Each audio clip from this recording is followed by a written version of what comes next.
তোমরাও কি বন্ধুরা আমার মতন এরকমই সাদা ফটফটে ভ্যানিলা আইসক্রিম বাড়িতে বানাতে চাও? তাহলে ঝটপট করে রেসিপিটি দেখে নাও।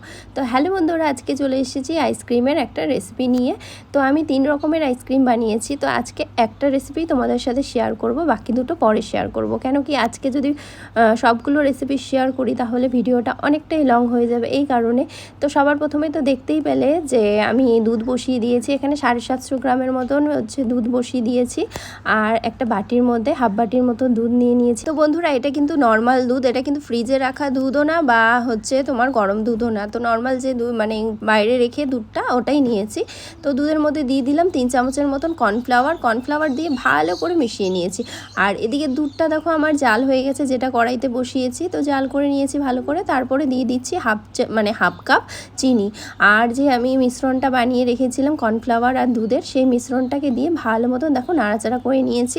তো দিতেই দেখো অনেকটা ঘন হয়ে এসেছে। তো আমাদের কিন্তু মিশ্রণটা তৈরি। এবার আমি দিয়ে দিচ্ছি ছোটো চামচের 1 চামচের মতো ভ্যানিলা এসেন্স। তো ভ্যানিলা এসেন্সটা কিন্তু অবশ্যই দিতে হবে বন্ধুরা, আর না দিলে পরে ভ্যানিলা ফ্লেভারটা তোমরা পাবে না।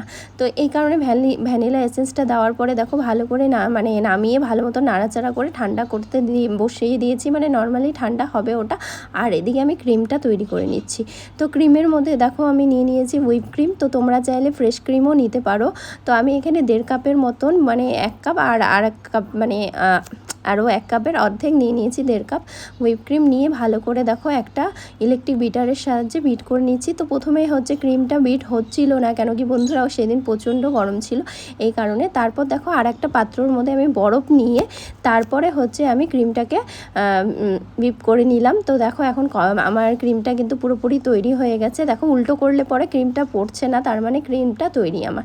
তারপর যে আমি কর্নফ্লাওয়ার আর দুধের যে মিশ্রণটা বানিয়ে রেখেছিলাম, তো সেটার মধ্যে অল্প অল্প করে যে হুইপ ক্রিমটা হুইপ করে নিয়েছি, সেটা দিয়ে অল্প অল্প করে হালকা হাতে মিশিয়ে নেব।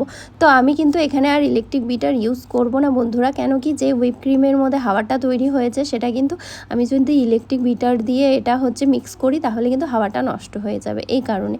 তো যাই হোক, তো হালকা হাতে করে আমি ক্রিমটা মিশিয়ে নিলাম কর্নফ্লাওয়ারের মিশ্রণের সাথে। দেখো কতটা সুন্দর হয়েছে আর কতটা গ্লেজি হয়েছে দেখতে। তো আমাদের আইসক্রিমের বেস কিন্তু পুরোপুরি তৈরি, দেখো একদম সাদা ফটফটে হয়েছে। তো বন্ধুরা, গতবারও আমি আইসক্রিম বানিয়েছিলাম, তো ভ্যানিলা আইসক্রিমই বানিয়েছিলাম। তো সেটা বানিয়েছিলাম কাস্টার্ড পাউডার দিয়ে। তো এই কারণে একদম সাদা ফটফটে কালারটা কিন্তু আসেনি, একটু হালকা লাইট কালার কিন্তু চলে এসেছিলো, হলুদ হলুদ। তো যাই হোক, তো এবারেরটা কিন্তু একদম সাদা ফটফটে হয়েছে। তোমরা তো দেখতেই পেলে বন্ধুরা, একটা কন্টেনারের মধ্যে এয়ার টাইট কন্টেনার,